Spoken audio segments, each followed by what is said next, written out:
Hey friends, happy Friday.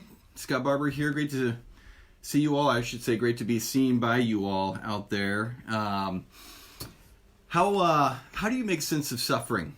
How do you make sense of the value, the worth, the meaning of suffering in your lives? How would you answer that question? How are you already doing that right now in your life? Have you noticed the tendency that we have that we kind of evaluate the goodness of something by what we're going to get out of it, right? Something is good and it's valuable and it's meaningful if I'm going to get something good out of it, right? I mean, I oftentimes hear from my boys when I ask them to help me with a project or to do a chore or something like that, what am I going to get out of it, right? We've all kind of asked that question in some respect, in some way, shape, or form. What am I going to get out of this? But what if the meaning of our suffering, it doesn't have anything to do with what we're necessarily going to get out of it? What if we're not going to get blessed in the way that we think or we should? What if the meaning and purpose is deeper than that? Philippians is where we're at, friends. Chapter 1, Paul's saying this: for me to live is Christ, but to die is gain. That's just a crazy perspective to begin with, right? To live is Christ, to die is gain. That both are good, right? But it all has to do with Jesus and our perspective on Jesus. He says, if I'm going to live in the flesh, that means fruitful labor for me. Yet which shall I choose? I cannot tell. I'm hard pressed between the two. My desire is to depart and be with Christ, for that is far better. But to remain in the flesh is far more necessary for your account. Convinced of this, I know I will remain and continue with you for your progress and your joy in the faith. Paul here decides that he's going to stay, he's going to continue to suffer and endure the suffering that he's in, not because it's going to bless him, but it's going to bless others.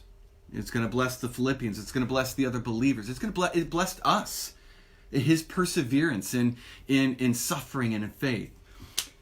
Your suffering, this might be mind-blowing and this may be hard to accept, all right? So bear with me here, but your suffering may not be for your blessing, but for the blessing of others. Your suffering may not end up in your joy, but for the joy of others that may come after you or that are around you. You may not experience a direct, immediate kinds of blessing and result from it. Remember, too often we evaluate the goodness of something, what are we going to get out of it, right? But Paul is showing us here that there was joy for him, not in the direct blessing that he would get something from his suffering, but that it would bring joy to others. How does this even make sense, right? Well, this is another level. This makes sense because Paul's eyes were on Jesus. And the author of Hebrews later in chapter 12, he says, turn your eyes on Jesus. Look to Jesus. Don't look to yourself. Don't look to your circumstances. Don't look to other people. Look to Jesus, the author of our faith, the place where it all started, who for the joy set before him endured the cross, scorning its shame. For the joy before him, he went and suffered for you and I. His suffering didn't bless him. Jesus on that cross, Jesus being tortured, his body being ripped apart by the whips.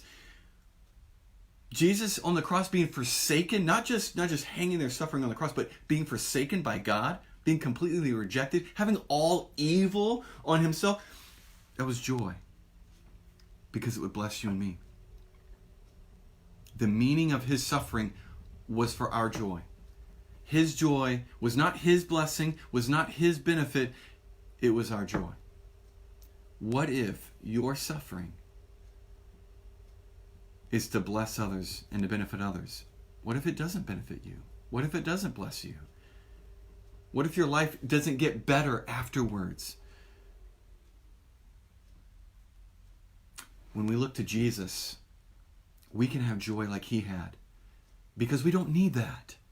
Because he's meeting that need for us. He's meeting that need for you.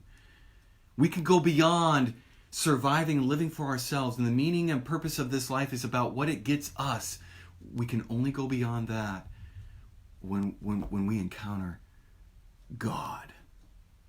when we encounter Jesus, the radical love of Jesus.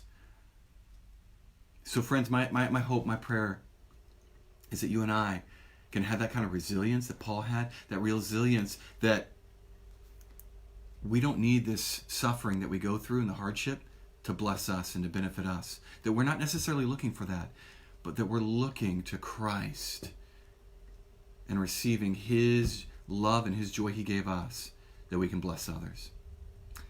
I hope you have a great weekend. Have a great day. Blessings.